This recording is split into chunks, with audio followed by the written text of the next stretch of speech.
The courtroom felt unusually tense that morning, the kind of tension that settles into the air before anyone even speaks. Judge Judy hadn't said a word yet, but the moment the door opened and the two women stepped inside, every person watching could sense that something was off. One walked with the stiff, self-assured posture of someone who believed the world owed her respect. The other moved quietly, almost cautiously, like she had learned to shrink herself just to survive another day. Neither of them knew that the entire dynamic of the case would soon turn upside down because Judge Judy was already studying them, already noticing everything they thought they were hiding. The plaintiff, a single mother named Emily Carver, took her seat with a kind of exhausted bravery etched into her face. She clutched her worn black binder against her chest as if it were a shield. Her breathing was shallow, her eyes red from nights spent worrying about more than any parent should have to endure. She was here because she believed she had been wronged-fired without warning, without reason, and at the worst possible time. But she was also here because she had no other choice. When you're a mother raising a child alone, every paycheck matters, every hour counts, and every injustice hits harder than most people realize. Across the aisle sat her former boss, Malene Pierce, a woman who looked like she believed she belonged on a magazine cover instead of in a courtroom. She wore a tailored navy blazer with sharp silver buttons, her hair perfectly styled, her chin lifted just enough to signal superiority. Malene didn't simply walk into the courtroom she arrived as if stepping onto a stage she thought she owned. Her leather folder rested neatly under her arm, her nails polished to a reflective shine. Everything about her appearance screamed precision, control, and an unshakable confidence that she had nothing to worry about. But Judge Judy doesn't care about polished surfaces. She cares about the truth. Emily kept her head slightly bowed. But anyone paying attention could see the determination beneath the fatigue. She wasn't here to attack or cause drama. She was here because the life she fought so hard to hold together had nearly collapsed the moment she lost her job. Rent, groceries, her son's inhaler refills, school supplies, everything depended on the income she had suddenly been denied. And sitting across from her was the woman who had taken it all away with a single signature on a termination form. Before the case even began, Malene made her presence felt with a faint but unmistakable smirk. It was subtle, the kind of smirk someone gives when they already believe the final score is in their favor. She crossed her legs gracefully, placed her folder on the table with deliberate precision, and glanced at Emily with the cold detachment of someone who had already written her off as irrelevant. That glance spoke volumes. You won't win. I have the power here. I'm the one who decides your future. But the moment Judge Judy sat down, Malene's confidence shifted into something sharper. She lifted her chin, straightened her shoulders, and began tapping her pen on the folder, as if preparing for a performance. She was ready to present herself as the composed, rational business owner who had simply made a necessary decision. In her mind, she wasn't the villain. She was the authority, the order, the leader. Emily, meanwhile, carried herself as if holding the weight of two people, herself and the little boy waiting for her at home. She gripped the binder tighter with each breath. She blinked rapidly, fighting back tears, not for sympathy, but for strength. The courtroom wasn't just a place for justice. It was the last remaining hope she had to keep her stability, her dignity, and her ability to provide for her child. Judge Judy observed both women with the precision of a surgeon. Her eyes moved from Malene's smirk to Emily's trembling hands, then back to the overly confident posture of the defendant. It took less than half a minute for her to recognize who was desperate and who was arrogant. She had seen every personality type imaginable walk into her courtroom, but she had a specific instinct for detecting entitlement, and Malene wore it like a perfume. When Judge Judy asked them to state their names, the difference in their voices was immediate. Emily's voice quivered slightly, yet each word carried authenticity. She introduced herself respectfully, with the quiet steadiness of someone who didn't fight often but fought fiercely when she had to. Maline's introduction was crisp, rehearsed, marked by the rigid tone of someone accustomed to controlling narratives. She said her name like it was a brand, not an identity. The moment Judge Judy opened the case file, the atmosphere shifted. Emily watched nervously as the judge examined the documents with sharp focus. Maline leaned forward slightly, unaware that her own body language revealed her eagerness to maintain control. She believed the process would be quick, simpler, mere formality. She expected to walk out unscathed, her reputation preserved. But what she didn't know, what she couldn't have anticipated, was that the case held something she had overlooked: her own mistakes. The lies she had told herself had solidified into overconfidence. She had walked into the courtroom believing she controlled the narrative, forgetting the one person who could read her like an open book. Judge Judy closed the folder slowly, folded her hands, and fixed her gaze on Maline. Something subtle shifted in the room. Emily felt it. The audience felt it. Even Maline felt it, though she wouldn't admit it. The case had only just begun, but the balance of power was already changing. And Maline had no idea her confidence would soon crumble under the weight of her own contradictions. Judge Judy began her questioning with a calm, measured tone, the kind that always makes the dishonest feel uneasy. Judge Judy asked Emily to explain, in her own words, why she had brought the case. Emily took a slow breath and lifted her eyes just enough to meet the judge's gaze. Her voice was steadier than before, though the fatigue still lingered beneath it. She explained that she had worked at Maline's boutique office for a little over 2 years. She described her responsibilities: customer correspondence, data entry, daily scheduling. Invoicing. She also explained that she had never received a single written warning, corrective email, or negative performance review. For 2 years, she had stayed late, taken on extra tasks, and even covered shifts for coworkers who couldn't make it. Her words carried the sincerity of someone who remembered every detail, not because she wanted to, but because the experience had left an emotional imprint. Emily paused, gathering the strength to describe the morning that changed everything. Her 7-year-old son had suffered a sudden asthma attack. She rushed him to urgent care, praying with every breath he struggled to take. As she spoke about him, her voice softened, not weaker, but more protective. The way a mother explains her child's vulnerability to a world that isn't always gentle. She said she had sent a message to Maline at 6:47 a.m. explaining the situation and apologizing in advance for the delay. She even offered to work through lunch, stay late, or complete tasks from her phone until she arrived. She did everything right, everything any reasonable employer should appreciate. Judge Judy nodded slowly, absorbing every word before turning her attention to Maline. The shift in focus changed Maline's expression instantly. She straightened, tightened her jaw, and clasped her hands, preparing herself as if entering a negotiation she assumed she would win. Her demeanor shifted into that of a polished executive ready to deliver a rehearsed explanation. Maline claimed that Emily had been chronically unreliable, unprofessional, and emotionally reactive. She repeated these words with deliberate emphasis, almost as though she had practiced them beforehand.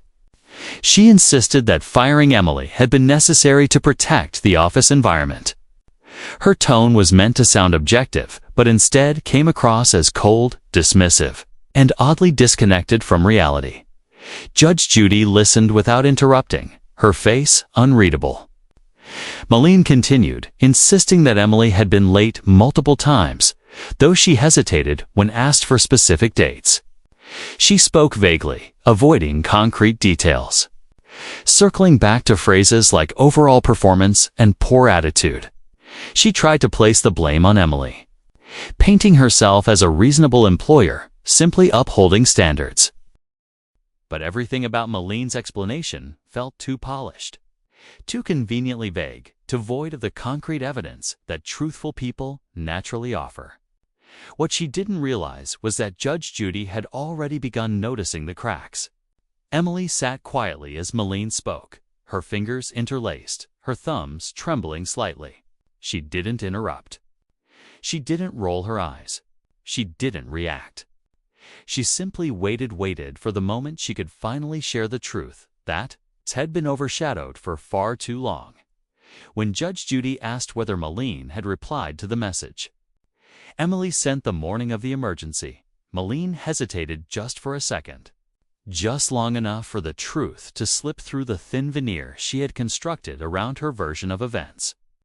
Her response came out stiff. I don't recall receiving any message, but that answer didn't match her earlier claim that she had addressed the lateness at the time. Judge Judy's eyebrow lifted almost imperceptibly. Emily's attorney, who had barely spoken throughout the proceeding, shifted in his seat, recognizing the significance of that small inconsistency. Judge Judy pressed again. You don't recall receiving a message, or you didn't receive one at all. Malene's posture stiffened even more. She repeated, I don't recall, but her once confident tone had turned brittle.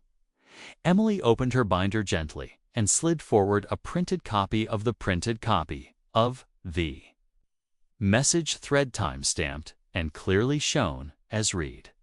Her hand trembled, but the evidence did not. Judge Judy examined the printout carefully.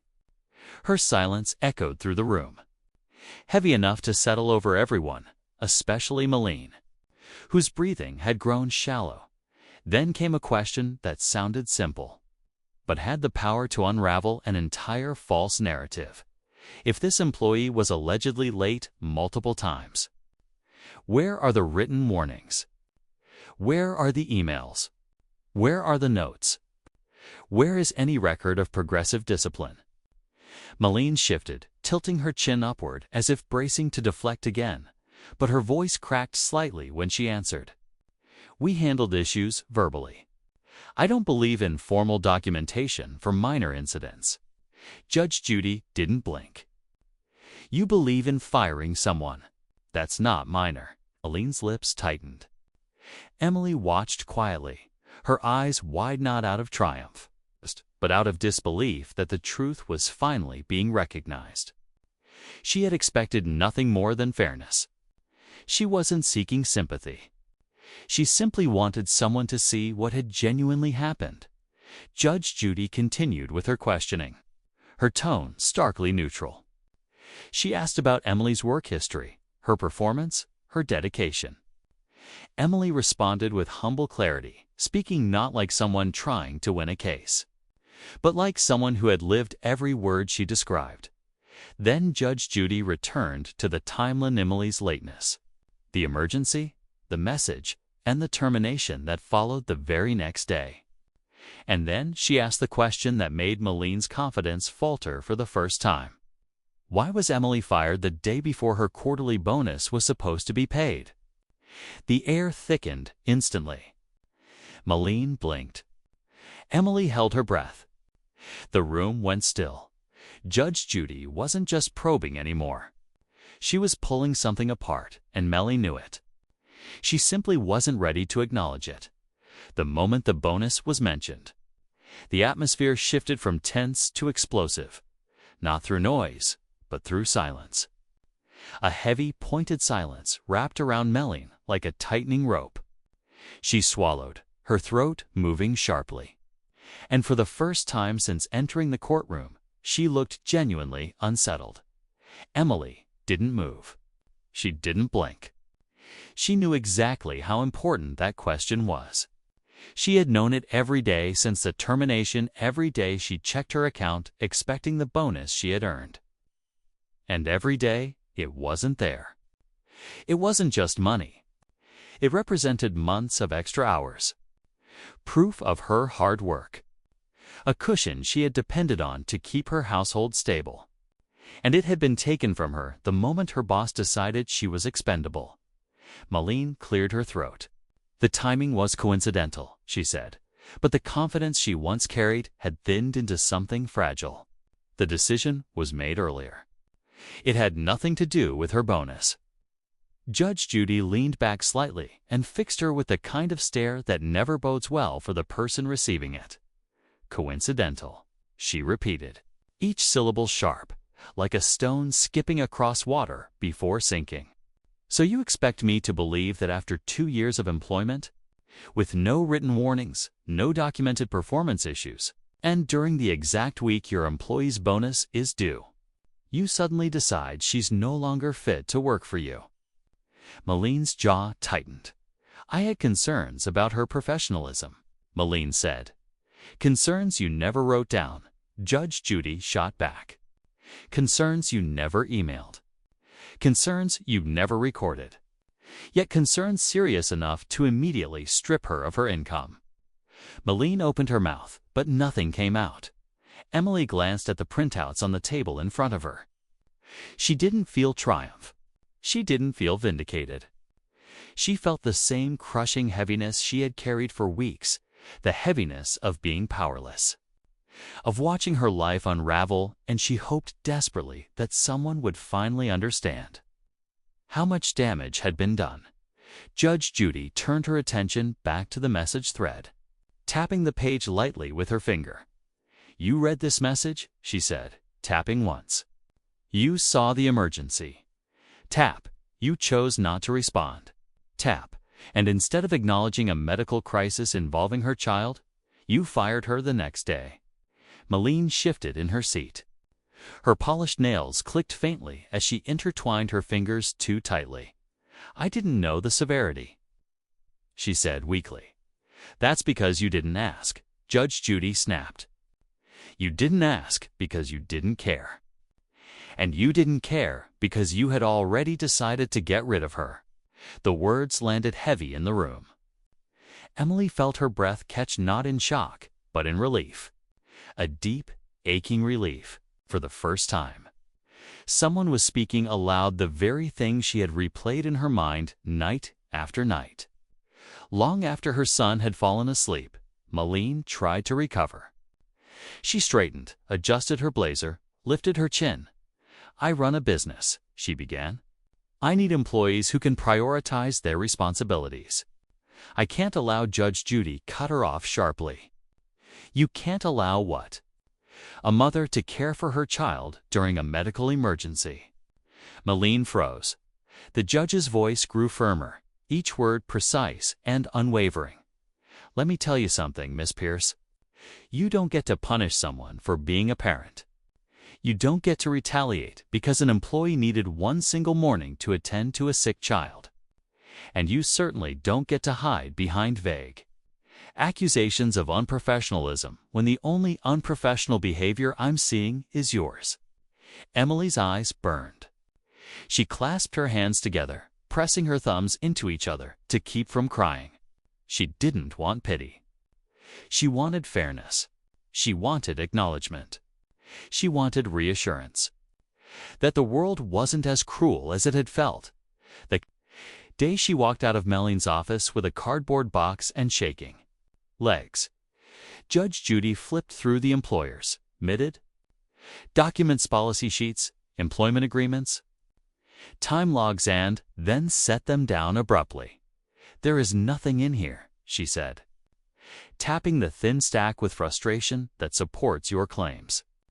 Nothing that shows a pattern of lateness. Nothing that shows any issue with her performance. Nothing. Nothing at all that justifies your decision. That's not entirely accurate, Maline began. Oh, it is entirely accurate. Judge Judy cut in. And you know it. Maline's face drained of color. There's something else, Emily said quietly, summoning her courage. Judge Judy nodded for her to continue. Emily took a deep breath. The day I was fired. That was also the day I was supposed to receive my annual performance feedback. I didn't even get that. I wasn't given a conversation. I was handed a form and escorted out. Maline's eyes snapped toward her sharply. Judge Judy turned to the defendant. Is that true? Maline parted her lips, hesitated, and finally muttered, I didn't have time for the review." "You had time to fire her," the judge replied coldly, "but not time to evaluate her performance." Interesting priorities. Emily felt her throat tighten again, not from fear this time, but from validation. Someone was finally slicing through the fog of excuses and revealing what she had endured. Judge Judy leaned forward, her gaze unwavering. "It appears to me that you terminated this employee in bad faith, possibly to avoid paying the bonus she properly earned. And I do not tolerate employers who manipulate the system to save themselves money at the expense of honest workers." Maline's composure cracked.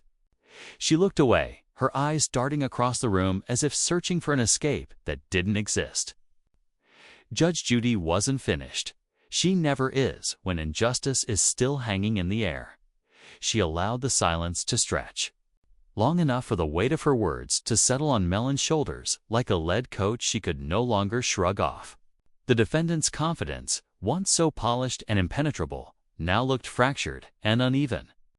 She seemed smaller, less controlled, as though the facade she had worn for so long had finally begun to crumble under the pressure of truth. Emily watched with wide, anxious eyes, uncertain of what would happen next. She wasn't someone who celebrated anyone's downfall. She wasn't vindictive. Even after everything she had endured, she held no desire to see Maline humiliated. All she wanted, perhaps all she had ever wanted, was to be treated fairly, to be seen as a human being, to have her effort, her dedication, and her sacrifices recognized rather than dismissed. Judge Judy turned back to Emily. "You said you stayed late during several busy periods. Did you receive overtime pay for those additional hours?" Emily shook her head softly. "No, Your Honor. I was told the budget was tight. I didn't want to cause problems, so I let it go." Maline blinked rapidly at that answer, realizing too late the significance of allowing such information to surface. Judge Judy's gaze sharpened. "Did you expect her to complete these extra tasks without compensation?" Maline's voice came out quietly, the brashness gone. "We were all putting in extra hours. It was a team effort." Emily winced slightly. "I was the only one without childcare support," she said, her voice barely above a whisper. "I always picked up the extra work because I didn't want to seem ungrateful for the job." Emily said softly. "But it was hard. I would bring my son to the office sometimes and sit him in the break room with coloring books. I didn't complain. I just wanted to be good at my job." The room fell still again. Judge Judy's eyes narrowed. "And this is the employee you chose to fire over a single late morning caused by a medical emergency?" Maline's silence was answer enough.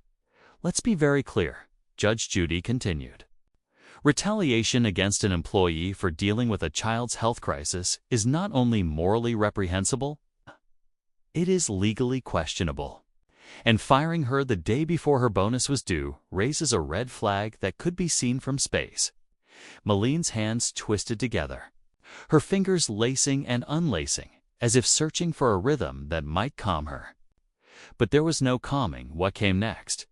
Judge Judy leaned forward, elbows on the bench, locking eyes with the defendant in a way that stripped away whatever pieces of confidence she had left. "You drastically underestimated the intelligence of this court. You assumed that because you run a small office and know how to present yourself well, you could walk in here and talk your way out of accountability. But what you've done instead is expose your own lack of integrity." Emily swallowed hard. She didn't move. She didn't even breathe too deeply. It felt as if the world had paused just long enough for justice to finally reach her life. Judge Judy continued, her tone unwavering. "Here's what I see. You had a dedicated employee who worked hard, sacrificed time with her child, took on responsibilities beyond her role, and showed loyalty to your business. And when she needed compassion for the first time, just once you showed her the door. That's not leadership. That's exploitation." Maline's eyes glistened. though whether with anger or embarrassment was impossible to tell. Judge Judy lifted the termination form. You listed performance issues, yet you provided no evidence of such issues. She lifted the message printout.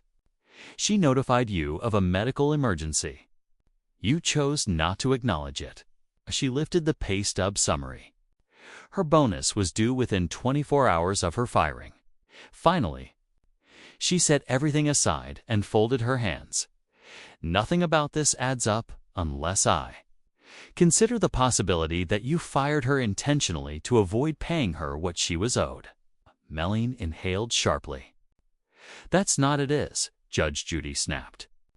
And I'm ruling as such. Emily's heart pounded so loudly she could hear it in her ears.